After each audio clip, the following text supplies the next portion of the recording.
but understand that what you decide to do today could have a huge impact on your life over the coming days and weeks. America is unraveling each day and fast. Unfortunately, I know most Americans will ignore these warning signs and just hope for the best. And by the time they wake up to reality, it will be too late for them. But I don't want that to be you. So if you want the same details I'm sharing with my family about what to expect from this $85 trillion economic super collapse, you need to get access to the information that's inside this envelope now. That's because what's inside this envelope is information you'll never hear being talked about by the president, or by members of Congress, or by the mainstream media. It's information from me that no other former government insider I know is willing to reveal the way I am. That's because the last thing the elites want is a premature panic from regular people like you. They'd rather try and control the crowd. But I feel a moral obligation to prepare you, even if the truth is hard to hear and frightening. That's why today I'm going to go through 3 danger zones in our economy that I'm worried about most if I'm right about the super collapse. So you can see why I'm predicting the end of the American economy, the way we know it, in the next 6 to 12 months. Like I said, I've never released this information to the public before, but today I'm giving you that chance. That's because, as my fellow American, I believe you deserve to know the truth about what I fear could happen to the way we get our food, our energy, and our medicine. These are the 3 danger zones under threat of economic collapse I'm concerned about most, and I'm going to talk about each one now. Danger Zone 1, America's food supply. According to the CDC's website, a disaster can easily disrupt the food supply at any time. In the event of disaster or emergency, they advise Americans to have at least a 3-day supply of food. But have you ever asked yourself, what happens if multiple disasters hit our food supply chains simultaneously? Just look at what's happened so far this year. In early 2022, USA Today reported shortages at grocery stores across the country have grown more acute in recent weeks as Omicron continues to spread and winter storms have piled on. Then, Putin decided to roll Russian tanks into Ukraine, igniting yet another disaster. As the UN told BBC, Russia's invasion of Ukraine could soon cause a global food crisis that may last for years. That's because practically 1/3 of the world's wheat exports come from Russia and Ukraine.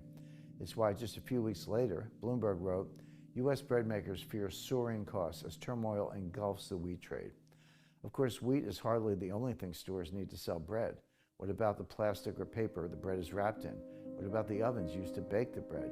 What about the truckers who bring the bread to the store? I believe a disruption is coming that will deprive Americans of basic food items like bread, eggs, milk, meat, cheese, and more. Because of intense political tensions in the country, rising prices, and intense work schedules to meet delivery deadlines under the supply chain crunch, I believe it's very likely that we will see a long-haul trucker strike in the next 6 to 12 months.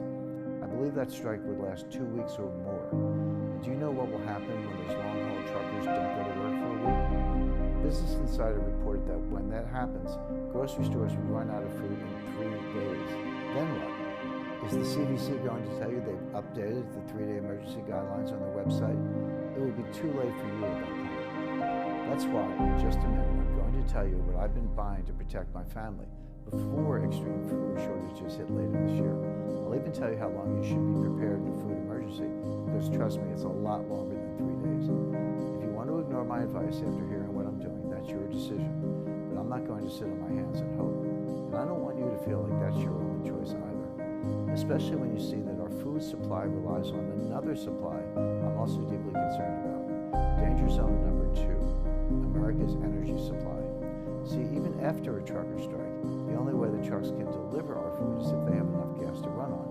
And right now, we're in the middle of the worst energy crisis since the 1970s. And not just because of rising prices at the pump. As you may know, in the aftermath of that oil crisis, our government built something called the Strategic Petroleum Reserve, SPR. For a worst-case scenario, we all hope never comes to pass.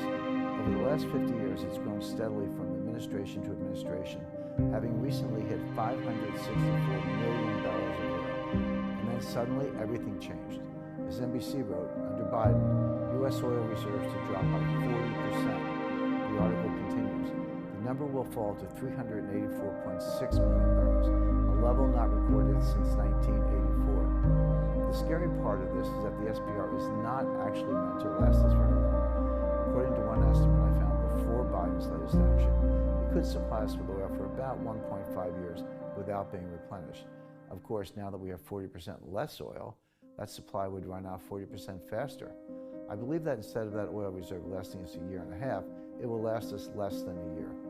I also believe it's extremely likely we could use our strategic petroleum reserve to help Europe. This isn't on anyone's radar because most Americans aren't thinking about the boomerang effects of our economy's recent actions. But because of sanctions we imposed on Russia, it's likely that our European allies will run out of oil. When they do, the U.S. will offer to supply them with even more of our oil and natural gas to bail them out. You may think that's far-fetched, but this is exactly what's happening right now. The Washington Times just reported that President Biden has sent 5 million barrels of oil from the Strategic Petroleum Reserve abroad. And I predict he's going to send far more oil abroad at a time when prices are rising and we're running out of oil. In the process, he's going to destroy everyday Americans' daily lives. As Bloomberg wrote, U.S. monthly oil shipments to Europe climbed to the highest level since 2016. It's why overseas, the English-run BBC reported recently, Russia's sanctions, can the world cope without its oil and gas? This is a dangerous and evolving situation. That's why this envelope contains information about what I fear Putin is planning next, so you aren't blindsided. If you have any money in the banks or in the stock market, this could impact you directly. And if you think all this is just too far-fetched, please understand this isn't the first time I've warned my readers about what Russia could do to our energy supply.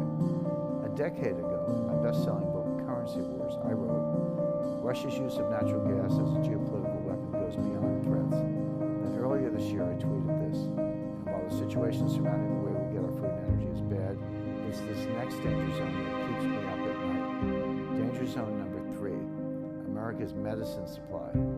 Just like trucks need gasoline to deliver our food, the only way our economy runs is if the people who run it, the truckers and everyone else, all have access to necessary drugs and medicine.